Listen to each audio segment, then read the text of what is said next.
Hello everyone. In last lecture, we will start correlation coefficient topic. Okay, in this lecture we will start the solve examples on the correlation coefficient. तर त्याच्यामध्ये आपल्याला काही 4-5 steps आहेत, ते steps use करून आपल्याला correlation coefficient आपल्याला find करायचं आहे. आता आपल्याला ह्या ठिकाणी बरेचसे फॉर्म्युलेज दिलेत, की त्या फॉर्म्युलेज यूज करून आपल्याला काय करायचे, काही आपले जे क्वेश्चन्स असतील ते फाइंड करायचे. तर फर्स्ट स्टेप आपली काय सांगितलेली आहे बघा.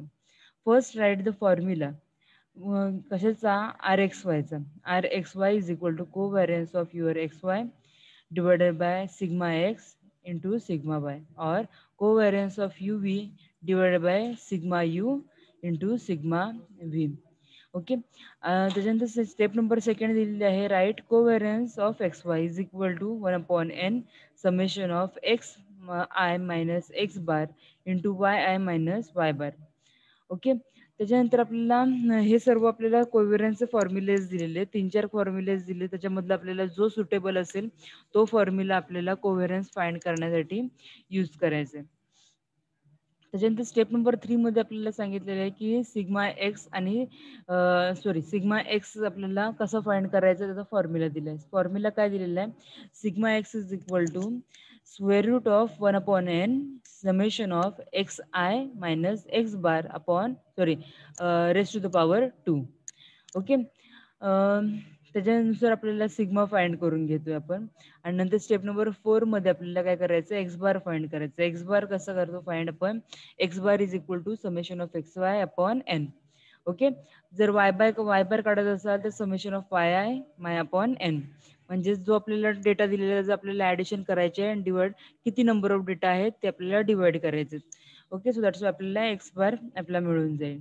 ओके, आणि स्टेप नंबर 5 दिली आहे, then the construct table according to your formula and find the appropriate values. Okay, आपण एक क्वेश्चन सॉल्व्ह करून घेऊया, त्याच्यानुसार आपल्याला ह्या सगळ्या स्टेप्स आपल्याला कळून जातील. आता फर्स्ट काय सांगितलेलं आहे बघा, find the correlation coefficient between X and Y given that N is equal to 15. Summation of X I minus 40 is equal to 30. पुढचं दिलेलं आपल्याला summation of Y I minus 20 is equal to 70. पुढे दिलेलं आहे summation of X I minus 40 raise to the power 2 is equal to 170. आणि next value दिली आहे summation of Y I minus 20 raise to the power 2 is equal to 165. आणि last दिलेली आपल्याला summation of X I minus 40 into Y I minus 20 is equal to 140. ह्या आपल्याला दिलेल्या values आहेत आणि त्याच्यावरून आपल्याला फाइंड काय करायचं सांगितलेलं आहे, find the correlation coefficient between X and Y. Okay, आता आपल्याला कोरिलेशन कोएफिशिएंट आपल्याला फाइंड करायचं आहे. आता आपली काय काय गिवन दिलेले आहेत त्या सर्व व्हॅल्यू फर्स्ट लिहून घ्या.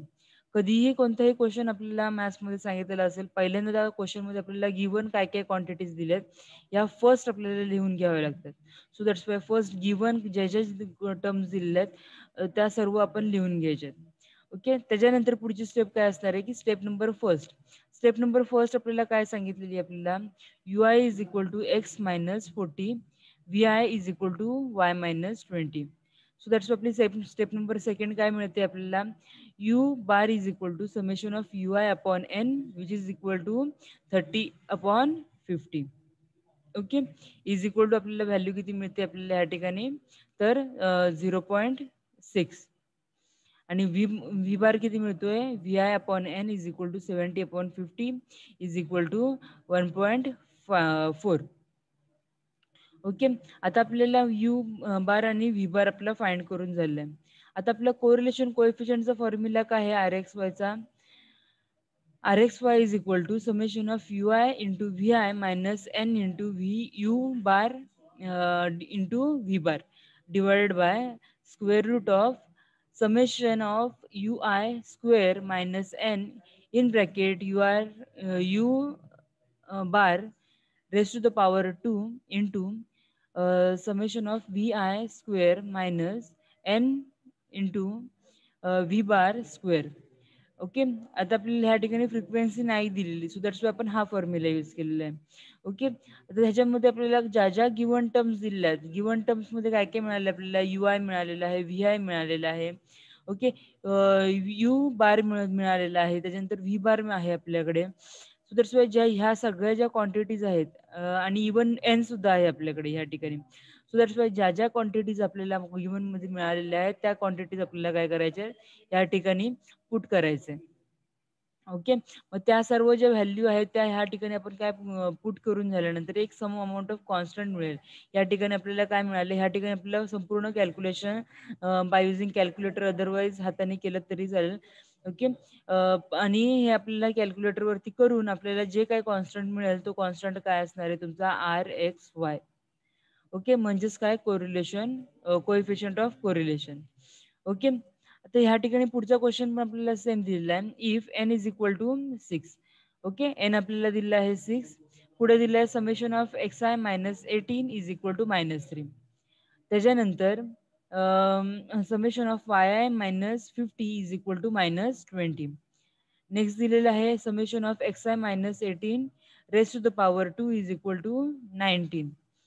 पुढे दिलेलं आहे summation of yi minus 50 raise to the power 2 is equal to 850.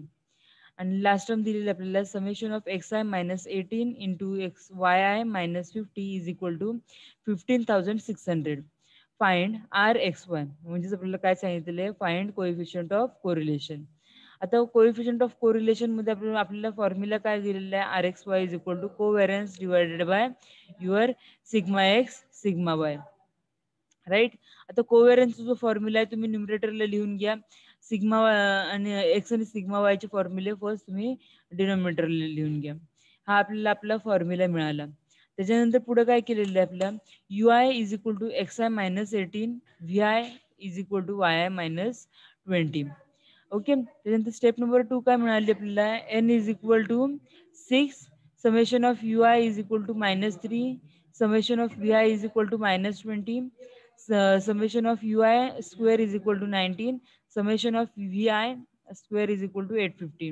आणि त्याच्यानंतर आपल्याला काय मिळतंय या ठिकाणी, summation of UI into VI is equal to 15,600. Okay. Step number 3 आपल्याला काय मिळणार आहे या ठिकाणी, U bar is equal to काय मिळणार आहे, summation of UI divided by n.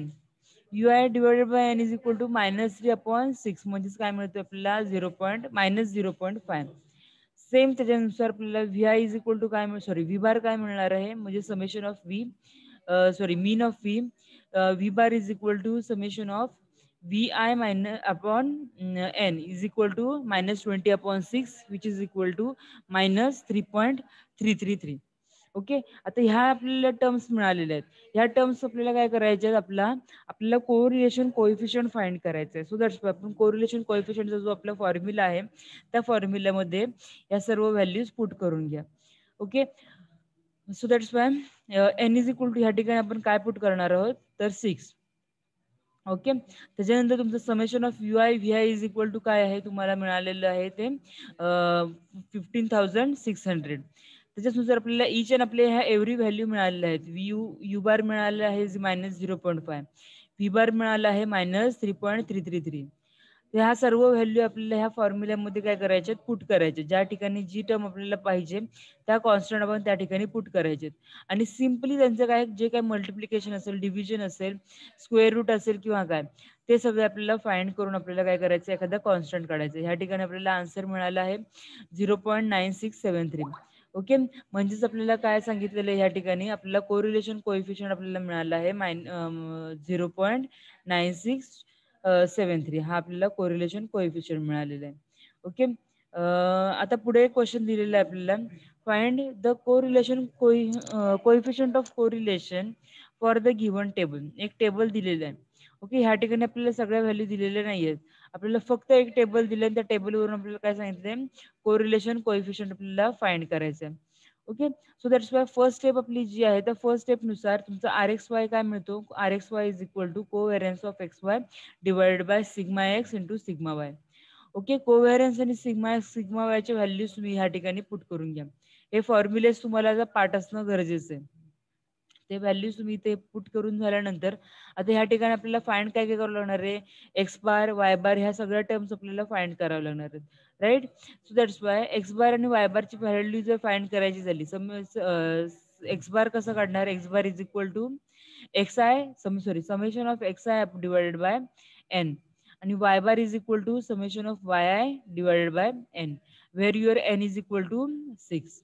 Okay, त्याच्यानुसार आपल्याला काय मिळालं, एक्स आय वाय आय आपले हा जो टेबल दिला त्याच्यानुसार आपण काय काय फाइंड केलं, x i y I find केलं, नंतर एक्स आय स्क्वेअर, नंतर फाइंड केलंय वाय आय स्क्वेअर. ओके, आणि ह्यांच्या सगळ्यांचे ह्या ठिकाणी आपण लास्ट टेबल जो आपला रो आहे त्याच्यामध्ये पण सगळ्यांचे समेशन म्हणजे पूर्ण टेबलची ऍडिशन किती येते ती फाइंड करून घेतली. या ठिकाणी एक्स आय आपल्याला मिळतोय 120, वाय आय मिळतोय आपल्याला 126, summation of x i y i मिळतोय आपल्याला 2772, आणि पुढे मिळतंय x i square is equal to 2680, आणि वाय आय स्क्वेअर मिळतोय आपल्याला 3276. ओके, तर ह्या आपल्याला सर्व व्हॅल्यूज मिळालेल्या आहेत. फक्त आपल्या जो हा गिवन क्वेश्चन मध्ये जो टेबल दिला होता त्या टेबलवरून आपण काय केलंय, ह्या सर्व व्हॅल्यूज आपण फाइंड करून घेतलेल्या आहेत. ओके, आता स्टेप नंबर 3 काय असणार आहे, स्टेप नंबर 3 मध्ये आपल्याला एक्स बार आणि वाय बार फाइंड करायचे. आता एक्स बार वाय बार कोणत्या फॉर्म्युलेने फाइंड करणार, तर summation of x i divided by n. X i तुमचा 120 आहे राईट, आणि divide by n, n is equal to 6 right. Question मध्येच आपल्याला दिसतंय ह्या ठिकाणी आपल्याला एन किती आहे तर 6 आहे. सो दॅट्स वाय आपला एक्स बार किती मिळतो ह्या ठिकाणी 20, same as that of y bar is equal to 126 divided by 6 is equal to 121. म्हणजे आपल्याला ह्या सुद्धा ज्या गिवन क्वांटिटीज आहेत त्या क्वांटिटीज मिळाल्या. आता ह्या गिवन क्वांटिटीज मिळालेल्या ज्या क्वांटिटीज आहेत त्या आपल्याला काय करायच्या, आपला जो मेन फॉर्म्युला होता युअर आर एक्स वायचा कोरिलेशन कोएफिशियंटचा, त्याच्यामध्ये आपल्याला काय करायचे, ते सर्व व्हॅल्यूज पुट करायचे. या व्हॅल्यू पुट करून आपलं सिंपल मल्टिप्लिकेशन डिव्हिजन जे काय त्यांचे ऑपरेशन्स असतील ते फाइंड करून आपल्याला एक स्पेसिफिक कॉन्स्टंट आपल्याला जे काय असेल आन्सर ते आपल्याला काढायचे. या ठिकाणी आपला आन्सर आहे 0.60. ओके, तर हा या ठिकाणी आपला कोरिलेशन कोएफिशियंट कसा फाइंड करायचा आहे ह्या ठिकाणी आपल्याला कळतंय. ओके,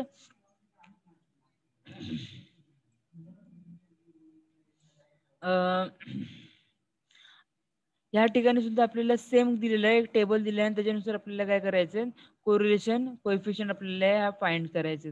डिफरंट काही क्वेश्चन असेल तर आपण ह्या ठिकाणी स्टार्ट करू, 2 मिनिटं फक्त. ओके, या ठिकाणी सुद्धा बघा 2.3.7 क्वेश्चन दिलेला आहे. तो सुद्धा आपल्याला सांगितलं calculate correlation coefficient of following data. Same आपण स्टेप्स अप्लाय करतो. ह्या ठिकाणी आपल्याला एन किती मिळणार आहे तर 5 मिळणार आहे. त्याच्यानंतर हा टेबल आहे, त्या टेबलवरून आपल्याला हा जो फुल टेबल आहे तो आपल्याला फाइंड करता येईल. म्हणजेच काय मिळणार आहे, एक्स आणि वायच्या ज्या व्हॅल्यू आहेत त्याच्यानुसार x i square Y I square, नंतर एक्स आय वाय आयची मल्टिप्लिकेशन, आणि ह्या ठिकाणी लास्ट रो असेल तो काय असणार आहे तुमचं summation of your whole table. Okay, किंवा होल तुमचा कॉलम जो असेल त्याची समेशन आपली मिळणार आहे. या ठिकाणी ह्या सगळ्या समेशन फाइंड करून घ्यायच्या नंतर आपला जो कोरिलेशन कोएफिशियंटचा फॉर्म्युला आहे r x y is equal to covariance of x y divided by summation of x into summation of वायच्या फॉर्म्युल्यामध्ये आपल्याला व्हॅल्यू जस्ट पुट करायचे. ओके, तर ह्या सगळ्या ज्या स्टेप्स आहेत त्या कॉमन स्टेप्स आहेत आणि ह्या सर्व स्टेप्सने आपल्याला आपला आन्सर फाइंड करायचे. ओके, या ठिकाणी आपल्याला पुढचा पॉईंट दिलेला आहे लिनियर रिग्रेशन. ओके, त्याच्यामध्ये आपल्याला काय दिलंय ते फर्स्ट बघून घेऊया. When two variables are correlated, then we can use the correlation to estimate the one variable if the values of order variable is given. The method of prediction on the basis of correlation is known as a regression analysis. As we know, the correlation measures the linear relation between two variables. So, we get the linear equation of these variables, that is, we get the equation of straight line. Sometimes it is very difficult to choose the best line if correlation is not a perfect. The best line should be that line which very close to all points in scatter diagram. At least the square principle, a line which minimizes the sum of the squares of differences between true values and the values given by straight line is chosen. The equation of line so obtained is called as a least square regression line. Suppose x1, y1, x2, y2, x3, y3 up to xn, yn are some finite pair of observation of variables x and y.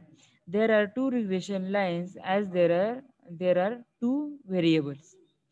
Okay. पुढे आपल्याला properties of regression coefficient आपल्याला दिलेले आहे. The correlation coefficient is the geometric mean between regression coefficient bxy and byx have same sign. If one of the regression coefficient is greater than the unity, the other must be less than unity. The arithmetic mean of the regression coefficient is greater than the correlation coefficient.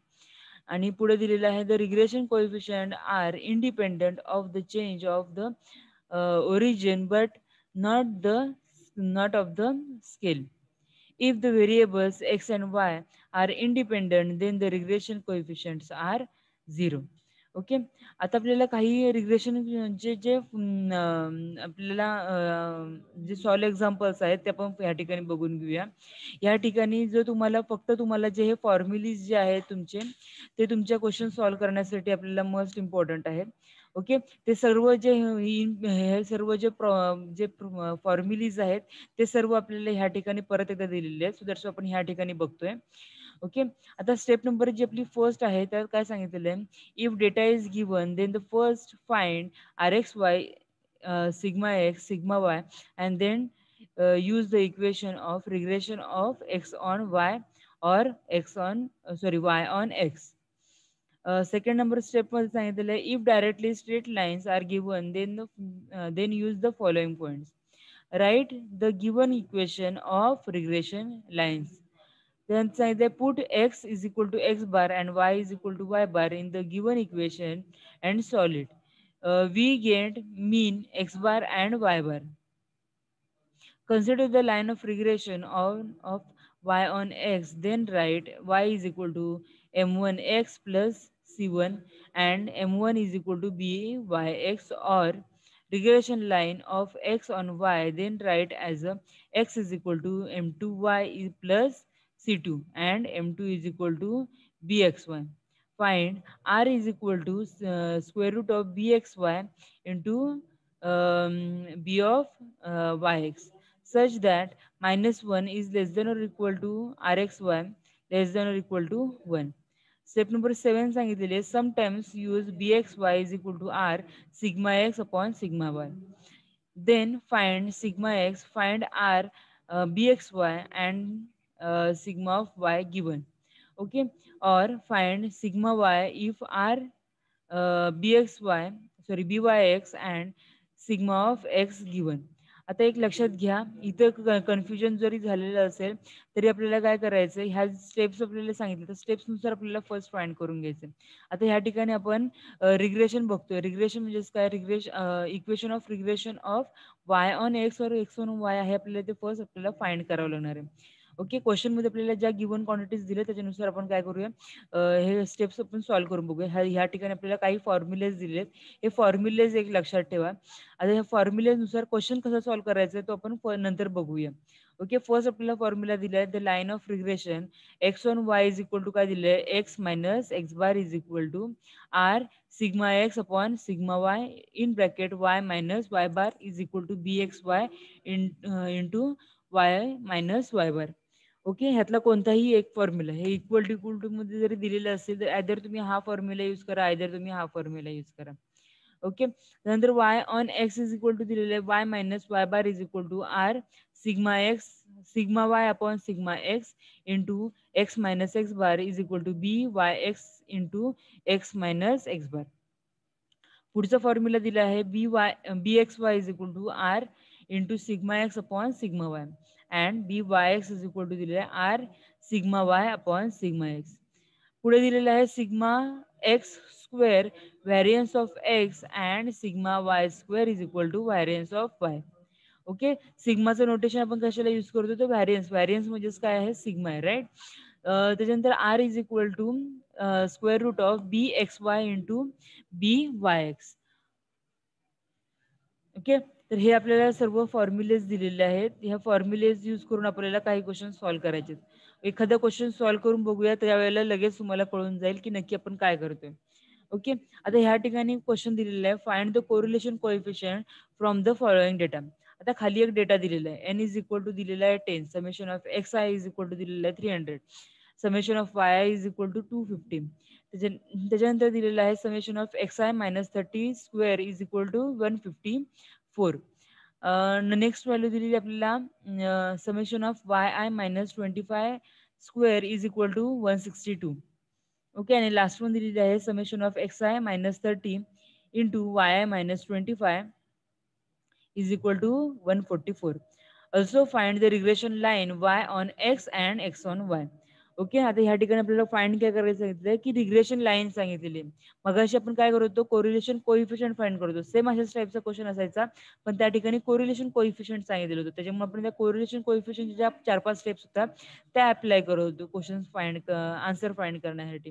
पण ह्या ठिकाणी आपल्याला question मध्ये काय सांगितलेलं आहे, find the regression line y on x and x on y. Okay, आता ज्या फर्स्ट स्टेप आपली काय असते की स्टेप नंबर फर्स्ट मध्ये आपण गिवन सर्व क्वांटिटीज आहेत तशा फॉर्मॅट मध्ये लिहून घेतो. ओके, त्याच्यामुळे आपल्याला काय मिळालं, n इज इक्वल टू 10 मिळालं, summation of x i is equal to 300, summation of Y i is equal to 250. Okay, पुढची टर्म काय आहे, x bar is equal to 300 divided by 10, right, plus 30, sorry plus 30 नाही, is equal to काय मिळणार आहे आपल्याला 30. Same as that of y bar is equal to 250 divided by 10 is equal to 25. तो correlation coefficient आपल्याला काय मिळणार आहे, कोरिलेशन कोएफिशिएंट सेम आपल्याला फाइंड करायचं आहे, RXY is equal to covariance divided by your sigma x sigma y. Okay, त्याच्यानुसार आपल्याला काय केलं, आपण कोरिलेशन कोएफिशिएंट फाइंड करून घेतला. आता ह्या ठिकाणी आपल्याला सर्व ज्या गिवन टर्म्स आहेत त्या अवेलेबल ऑलरेडी आहेतच, राईट. त्या गिवन टर्म्स आहेत त्या आपल्याला काय करायचे, त्या ठिकाणी पुट करून एक कॉन्स्टंट काढायचा आहे which is called as a correlation coefficient. Okay, आता ह्या ठिकाणी आपल्याला कोरिलेशन कोएफिशिएंट मिळाला आपल्याला 0.911684. हा आपल्याला कोरिलेशन कोएफिशिएंट मिळालाय. ओके, त्याच्यानंतर पुढची स्टेप काय असणार आहे, सिग्मा एक्स आणि सिग्मा वाय फाइंड करायचं. सिग्मा एक्स आणि सिग्मा वायचे फॉर्म्युला आपल्याला माहिती आहेत, 1/n sorry square root of 1/n summation of X I minus 30 raise to the power 2. Same आपल्याला सेम आहे सिग्मा वायचा फॉर्म्युला, त्याच्यानुसार आपले कॉन्स्टंट फाइंड करून घ्या. सिग्मा एक्स आपल्याला मिळाला आहे 0.92 आणि सिग्मा वाय मिळाला आहे आपल्याला 4.02. ओके, त्याच्यानंतर पुढची स्टेप काय आहे, आपल्याला फाइंड करायची, find regression line on y आपल्याला फाइंड करायचे, right. So that's y lines of regression of y on x is equal to काय सांगितलंय, y minus y bar is equal to RXY into sigma x sigma y upon sigma x into x minus x bar. या ठिकाणी RXY आपल्याला माहित आहे, right. आपल्या step number second मध्ये आपण RXY ची व्हॅल्यू फाइंड करून घेतली. सिग्मा वाय आणि सिग्मा एक्सच्या व्हॅल्यू माहिती आहेत का, तर येस आपल्याला सिग्मा एक्स आणि सिग्मा वायच्या व्हॅल्यू या ठिकाणी माहिती आहे, स्टेप नंबर 3. आणि त्याच्यानंतर आपल्याला एक्स बार सुद्धा माहिती आहे की एक्स बार किती आहे, एक्स बार किती आहे तर 30 आहे, right. So that's why line of regression of y on x is equal to काय मिळणार आहे आपल्याला, y minus 25 is equal to 0.93 into x minus 30. So that's Y हे सर्व कॅल्क्युलेशन करून झाल्यानंतर आपल्याला काय मिळणार आहे, y is equal to minus 0.93 x minus 3.05. आता हा पॉइंट आपल्याला कोणता झाला, lines of regression on y on your x. आता पुढच्या स्टेप मध्ये आपण काय करणार आहोत, lines of regression of x on y. या ठिकाणी फॉर्म्युला काय होऊन जाणार आहे, x minus x bar is equal to RXY into sigma x divided by sigma y into y minus y bar. Okay, x bar माहिती आहे आपल्याला या ठिकाणी किती आहे, तर एक्स बार आपल्याला 30 आहे माहिती आहे. नंतर RXY ची व्हॅल्यू आपल्याला माहिती आहे, सिग्मा एक्स सिग्मा ची व्हॅल्यू माहिती आहे आणि वाय बार ची व्हॅल्यू माहिती आहे. त्या सर्व व्हॅल्यू आपल्याला इक्वेशन मध्ये पुट करा. सो दॅट्स आपल्याला एक्स इज इक्वल टू काय मिळालं, 0.989 वाय प्लस 7.67. हा आपल्याला काय मिळालं, लाईन्स ऑफ रिग्रेशनचे आपल्याला व्हॅल्यूज मिळालेले. तर हे सर्व क्वेश्चन अशा टाईपचे क्वेश्चन आपल्याला रिग्रेशन मध्ये येतात आपल्याला. कुणाला काही ह्या पॉइंट मध्ये प्रॉब्लेम असेल तर मला व्हॉट्सअपच्या नंबरवरती कळवा. Okay, thank you.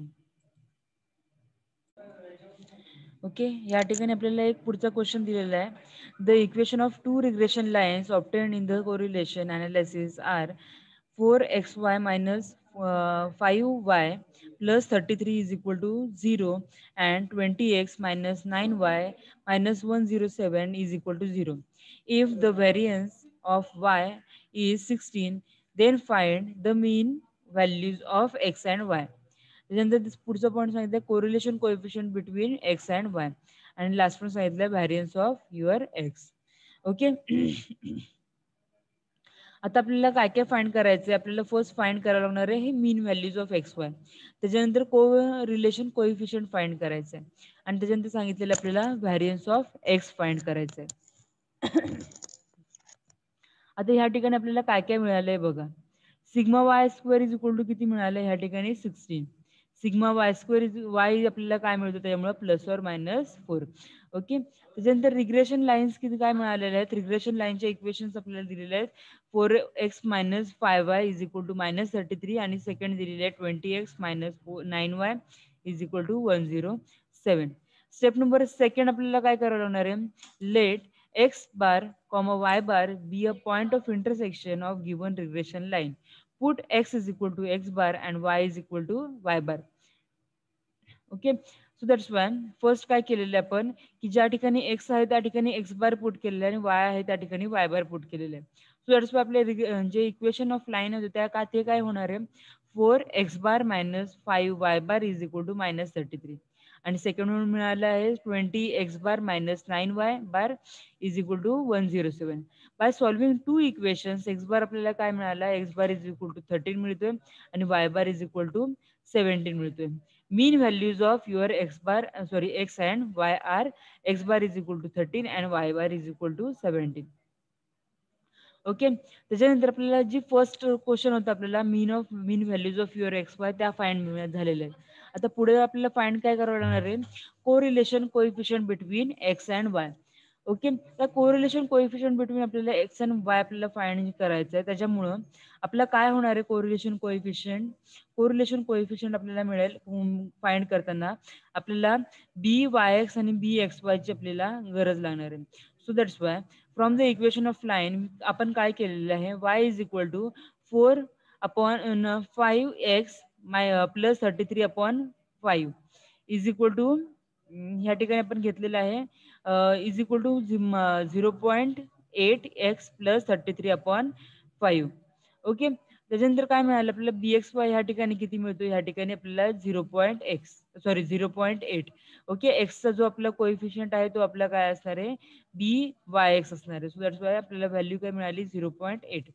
The line of regression of x on y from equation 2 काय मिळणार आहे x is equal to 9/20y plus 107/20 is equal to 0.45y plus 107/20. So that's why bxy is equal to 0.45. Okay. So that's Y bxy आणि byx आपल्याला दोन्ही मिळाले. त्याच्यानुसार आपण काय करू शकतो या ठिकाणी कोरिलेशन कोएफिशियंट फाइंड करू शकतो. आपला कोरिलेशन कोएफिशियंट ऑफ rx काय मिळतो आपल्याला rxy is equal to summation in square root of byx into bxy. Okay. byx ची व्हॅल्यू किती आहे 0.8 इंटू bxy ची व्हॅल्यू किती आहे 0.45. सो दॅट्स आपला r काय होतोय r इज इक्वल टू 0.6 हा आपला काय होतोय r येतो. त्याच्यानुसार आपल्याला सिग्मा आता आपल्याला स्टेप नंबर 4 मध्ये आपल्याला फाइंड काय करायचंय आपल्याला फर्स्ट कोरिलेशन कोएफिशियंट आपला फाइंड झालेला. आता आपल्याला फाइंड करायचंय व्हॅरियन्स. ओके. व्हॅरियन्स फाइंड करण्यासाठी आपल्याला फॉर्म्युला काय आहे sigma of x is equal to bxy into b sigma of y divided by rxy. So that's why sigma of x आपल्याला काय मिळणार आहे या ठिकाणी आपल्याला 3 मिळाले. ओके. आता व्हॅरियन्स म्हणजेच काय असतं variance is equal to your sigma square right. So that's why sigma x square is equal to ह्या ठिकाणी आपल्याला मिळणार आहे 9. सो दॅट्स वाय आपला व्हॅरियन्स काय मिळतो ह्या ठिकाणी तर 9 मिळतो. ओके.